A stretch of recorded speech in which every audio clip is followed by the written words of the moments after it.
President of the Ivory Coast called for peace now that the former president, Laurent Gbagbo, has been captured. Laurent Gbagbo has been arrested, is well and alive, and he will be brought to justice. More than 1 million civilians fled their homes in the Ivory Coast during the 4-month battle between the two rivals. National leaders allied with the new president, Alassane Ouattara, say their country's nightmare is over, but others are concerned that deep divisions remain and more tough times lay ahead. If it goes the way that most of the countries have in the past, we'll see a general tightening up and restrictions applied to the freedom that we have had in the past with preaching the gospel. Ouattara discouraged speculation that Gbagbo will face an international trial for crimes committed by his soldiers, but he did call for a state investigation into Gbagbo's activities and said he will be treated well. Now let's go back over to Pat for more on this story. We asked our top international correspondent, Gary Lane, to go over to Ivory Coast, talk to the president over there, and see what's happening. And Gary, how do you read this? I read it as a soft coup d'etat. This was led by the French. They co-opted the United Nations to give them legitimacy in what they were doing, and then they can say, well, this is an international effort. But they want to control the country. It's their former colony. Gary, I think you're right on the money. How come the international reporters don't pick that up? It's so obvious. I think some reporters are lazy.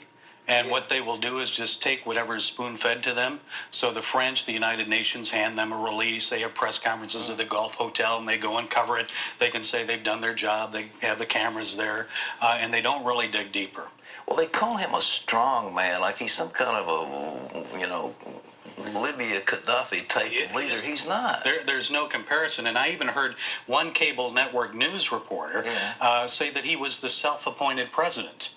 He wasn't self-appointed. I met with 7 members, all 7 members of the Constitutional Council when I was there. They laid out all their evidence of why they declared him the winner.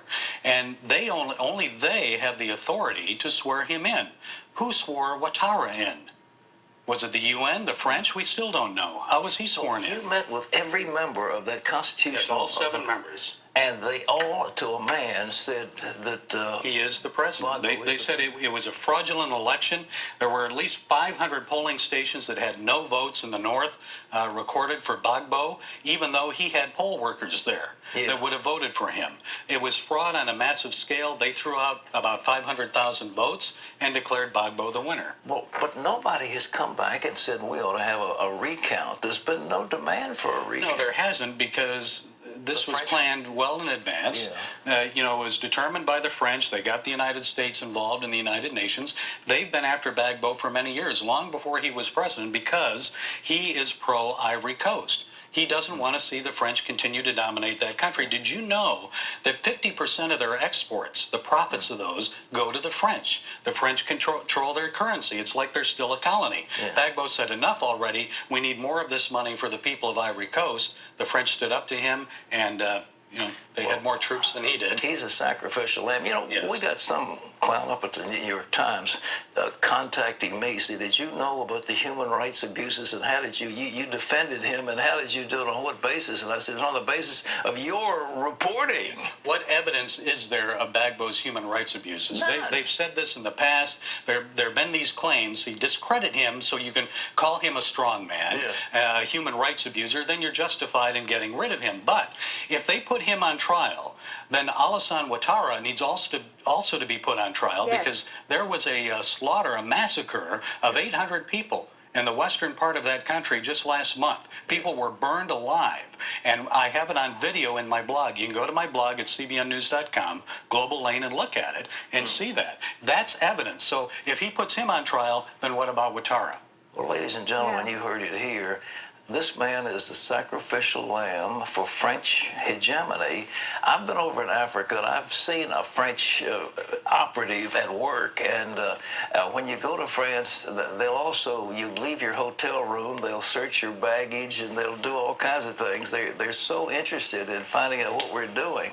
I know they're our allies, but they've sure manipulated the United Nations on this one. Gary, I don't think we can do, though. I mean, Qatar, it's a done done deal now. All we can do is put pressure on to make sure that he and his wife and family members are safe. His son was beaten up, and it looks like people are still fighting. There have been gunfire and so forth, so we pray that it doesn't lead to civil war. Gary Lane. Ladies and gentlemen, that's the story. That is the true story of what's happening over there. French hegemony. Get back the cocoa trade. Get back the gold they've got over there. Get back the diamonds. Get back any other precious minerals they've got, and oil if they find some. So that's the story.